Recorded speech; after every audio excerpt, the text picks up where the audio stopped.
I have a wife. Mashallah, I love her. She has children for me, 5 of them, alhamdulillah. And she has blocked my mother. She doesn't talk to my mother at all. And this is just being recent. It's been a year for this issue. I've talked to her many times, and she said, no, I'm not going to talk to your mother anymore. I blocked her. I don't want to visit her. And to a point, she said that she would not able to come to my home. She is saying that to me, and that's one of the questions I have. What is the haqq that my mother have up on my wife? Okay. Second question. The second question is, I ask her, since you're not going to talk to my mother, I will come to my decision. And if I leave from USA and go back to where I came from, which is Somalia, and I leave my children here, and would Allah put me accountable leaving my child in the Western and living here, leaving them, and not coming back here? Would Allah put me accountability leaving my children here? Where is your wife from, Ali? I'm sorry? Where is your wife from? She's from Somalia. And what do you do for living? For me, what I do for living is I am a consultant. That's what I do for living. طيب يا علي, basically these are not ordinary questions. These questions require private counseling session. And it is not fair to say your wife is right or wrong without knowing what are her reasons, you know? And also advising her with her rights and duties. So please, I would highly recommend that you should book a private counseling session as early as possible. And if there is no empty slots, I would request my assistants to create one for you specially. Because you're talking about a lot of serious matters.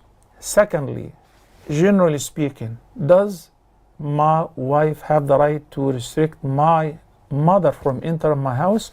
No, she doesn't have this right. Okay?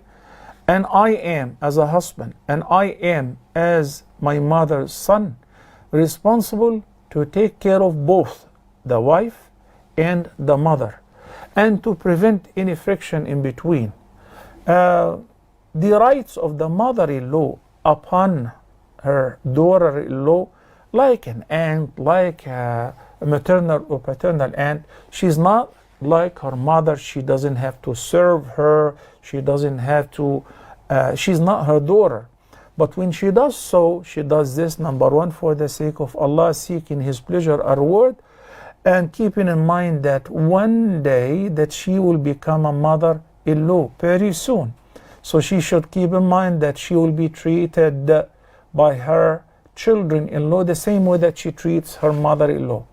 Number two, for the sake of the husband, because if your husband loves you so much and he's taking care of you and is fulfilling all your needs within his capacity, then the least you can do is to make him happy with regards the way that you treat his mother. Anyway, it's complicated because I didn't hear from your wife. I don't know why. Maybe she has valid reasons. I cannot dismiss her right of explaining why did she come to this decision and what is the best way to handle this situation. So as I said, I'll be more than happy, inshallah, if you talk to my assistant right now or go online to spend time with you and your wife, inshallah. Barakallahu fikum. Returning back home and leaving your children, will you be responsible for them? Don't you think that this question came kind of very late?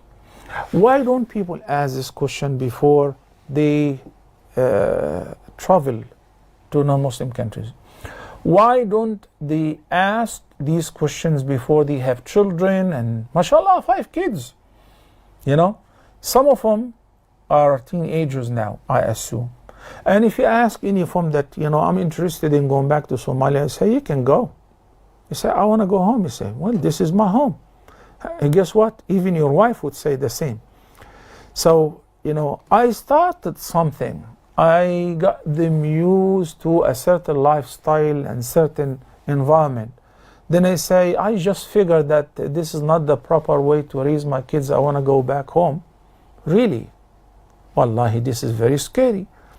Because at least when I'm sitting with them, I keep an eye on them. I give them nasiha. I supervise them. I make dua for them. You want to run away? You want to take off and that's it? Of course you're responsible. Who put them there? I'm not necessarily saying that, because basically I would assume you're living in Minnesota, maybe. There are a lot of good schools, private Islamic schools, masajid, Islamic centers. So there are a lot of brothers and sisters, alhamdulillah, who are able to protect their children to the best of their ability.